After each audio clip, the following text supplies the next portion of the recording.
Hi everybody, it's Peter Zellum's GriniFlix Adventure. Welcome to another video. Today it's a shoot, it's a studio shoot. I'm working with Racquel. She's a makeup artist and also a model, and I've had the luxury of doing a number of shoots with her, which is great. And I used 6 camera setups. Why did I do that? Well, they're all different, and the theme of the shoot is do megapixels matter? And also, do lenses matter?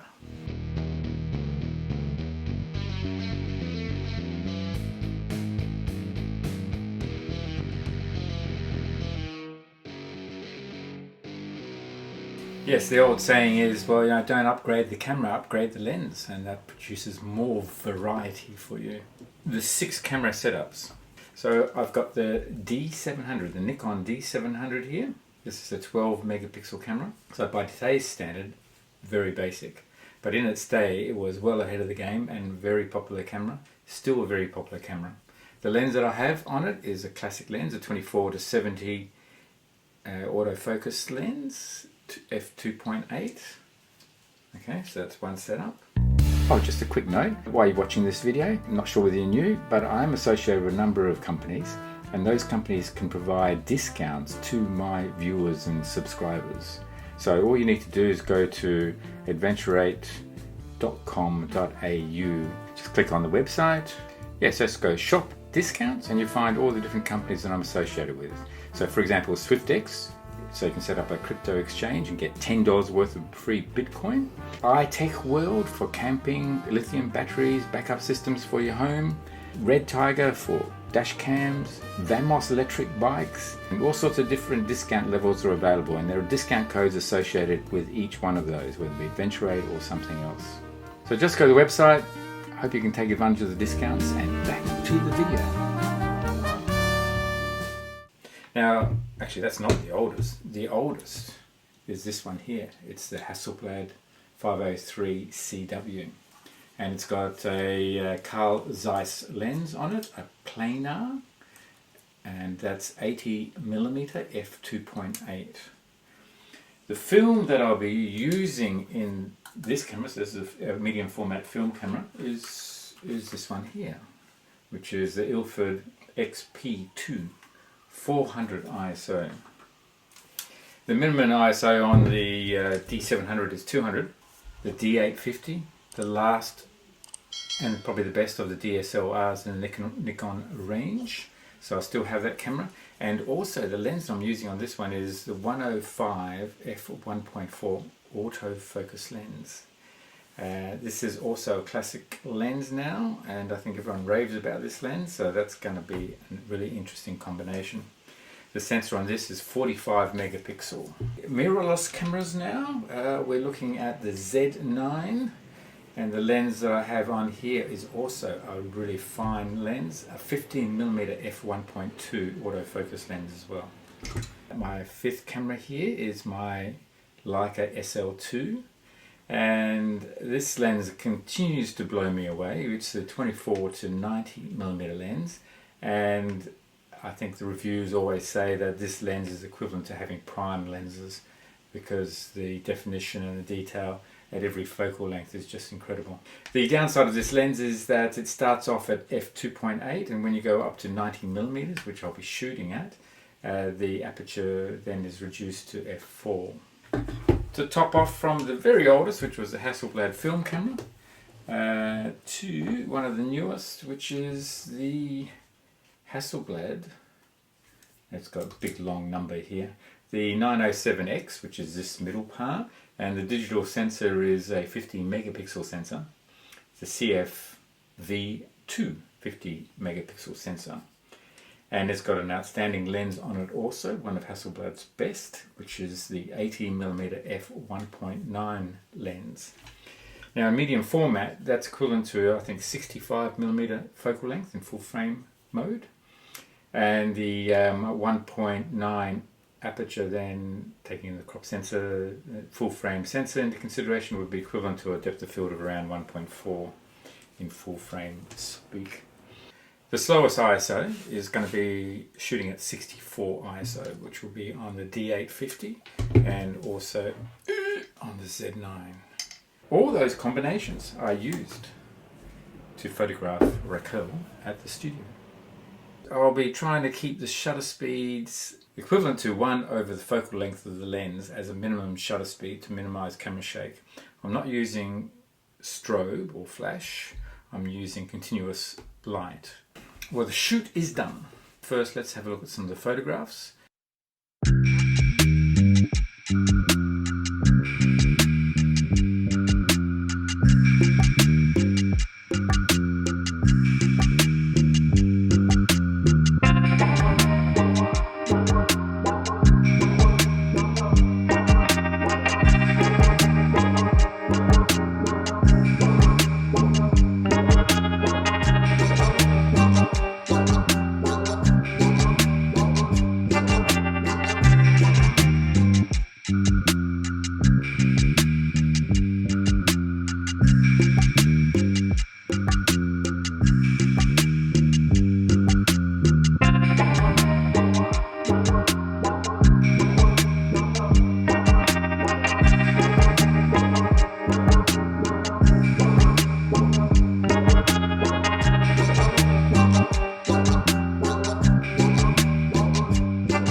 Alright, so we started off the video with 2 things to focus on. Do megapixels matter? And then the other one was how important is the lens? Do lenses matter as well? So how can we conclude? Well, maybe let's tackle the megapixels first. I'm glad I kept the D700 because it just basically puts everything into perspective always. It doesn't matter what equipment I buy and how many megapixels it has or whatever lenses I'm using. I often just grab the D700 and just pull that out and have that as a reference point. It reminds me to focus back at being creative in my photo shoots, working with the subjects, not be too concerned about megapixels because in most cases there's enough detail in the megapixels, and in post-processing you can do many different things. There is just no limit to the amount of detail you can get with digital cameras these days. The reality check is also when you're shooting film. So I was using 400 ISO film, which is fairly detailed, but you saw from the photographs that even at 12 megapixel you'll get more detail than what the film grain can produce. But what you do get with film is you get your film look, which is very hard to replicate with digital. Yes, there is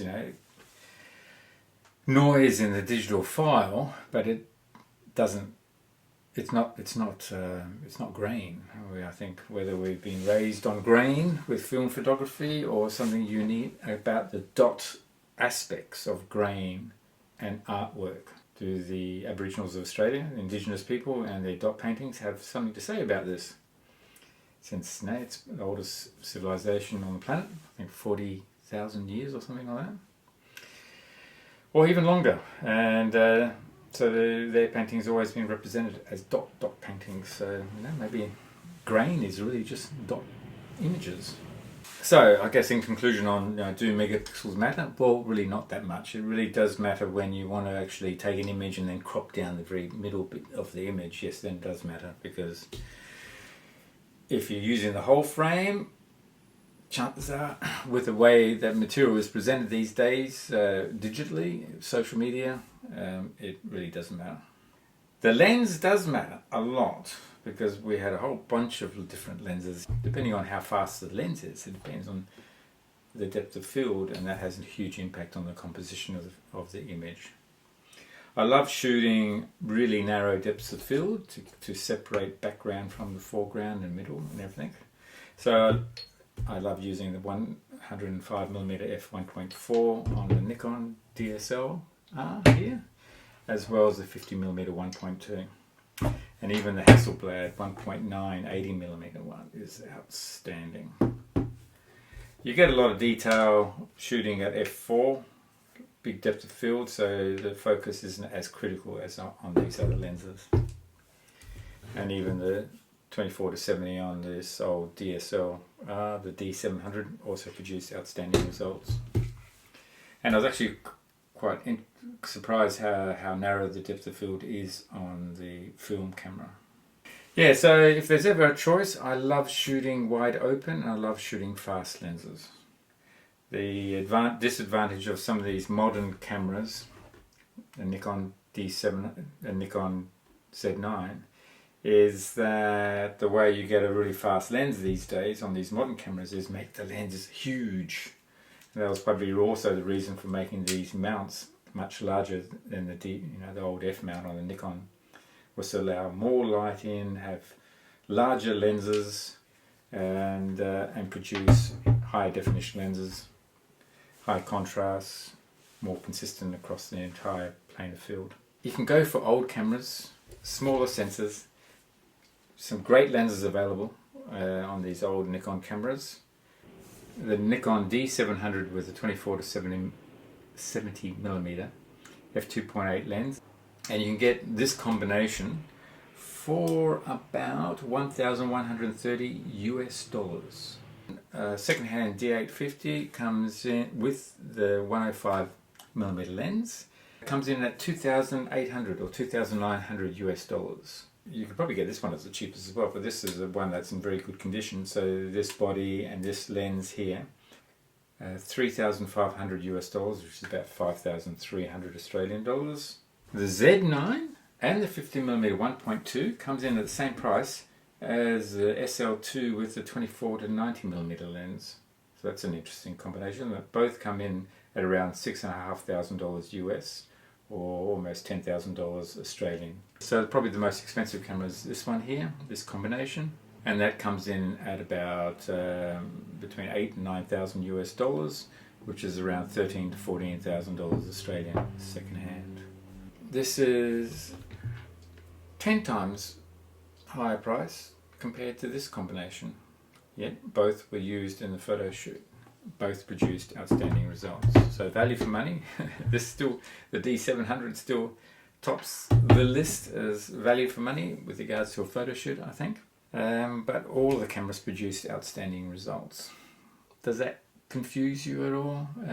Do you have any of these cameras? What do you think of the different cameras, and how do older ones compare to newer ones? I look forward to your comments in the video, or to the video. So please do comment. Anyway, I hope you found this video interesting. If you did, then give it a thumbs up. That's how you support the channel. If you'd like some discounts on products and services, then I have my affiliate companies that I work with. I've got a list of them at my adventure8.com.au website. Just go to the shopping tab and you'll be able to see all the different discounts that you can get for my viewers and subscribers to my channel. So please do subscribe, press notifications, and you'll be notified when the next video is out. Look forward to seeing you on the next video. Cheers, bye.